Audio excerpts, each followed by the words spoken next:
So let's continue on with my Disney reviews, Disney animated movie reviews, and talk about next up is the Aristocats.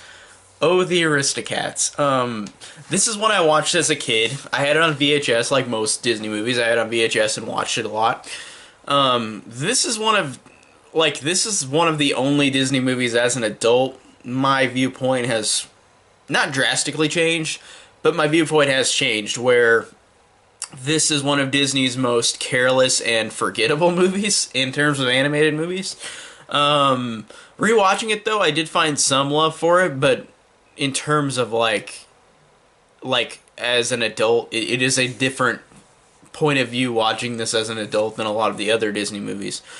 Where some Disney movies have rich like characters, emotion for an animated movie. This one is just a lot of fun, and it's directed by Wolfgang Reithman, who directed I think almost every single Disney movie, animated movie, from the I think late '60s to like late '70s, I believe. I think he did almost every single one of these because I think that Disney was not going bankrupt yet, but they were lower on money, so I think they literally kept bringing in the same director to direct these movies, and you could tell, like, he did Robin Hood, he did The Rescuers, he did Winnie the Pooh, which is next up pretty soon, and he directed so many of these in the late 60s, to late 70s, that they seem very similar.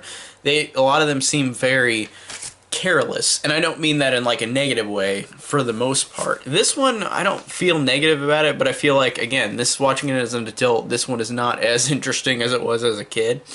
And also the animation in the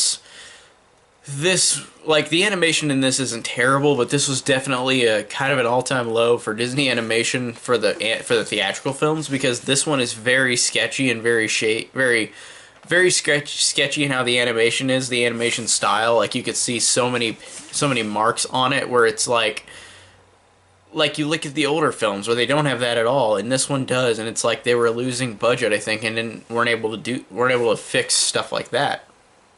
So it's unfortunate, but this overall I still enjoy, but it's just weird watching it as an adult.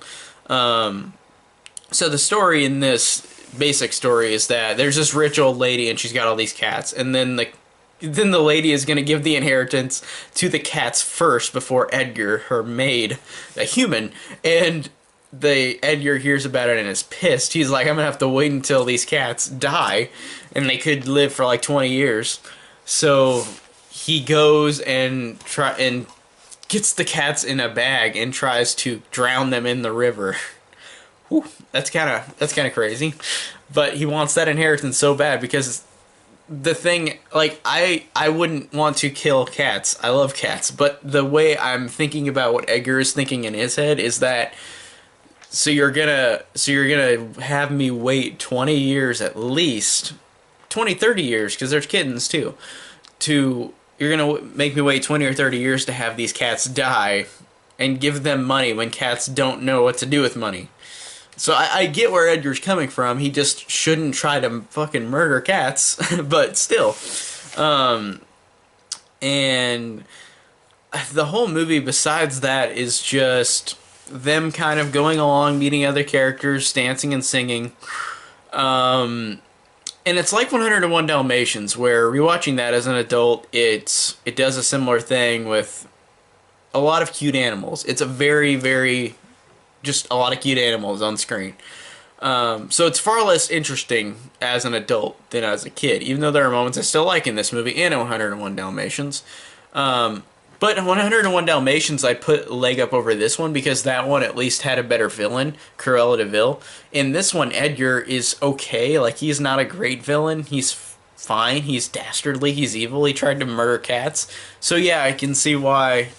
Like, he's alright as a villain, but he doesn't have that personality like Cruella de Vil did. So he's kind of forgettable and bland. And of course this one does have some racism in it, like, or I guess, like, I don't know. It's racism, but it's not like, I didn't feel like they were trying to be really mean-spirited, but it's just, looking at it now with, like, the cat Siamese cat with the chopsticks, like stuff like that, and talking in a Chinese way that's considered racist now. It is an interesting piece of history rewatching movies like this where they do that and then it's not okay nowadays. Like it's interesting to watch that. But it's like Lady and the Tramp too, where they do the same thing with the Siamese cats. So the racism is something to point out, but it's not like something that I feel like is super mean spirited. It's just something that was okay then to do, but is not okay now, which I totally understand. So so this one, while being just kind of lighthearted and just silly and a lot of dancing and a lot of cute cats, it's still totally fine, and even as an adult I still enjoyed it, but it's definitely not as rewatchable for me as an adult because there's not much to it. It's definitely more just for the kids, even though again I can watch it as an adult, but it's not as interesting throughout.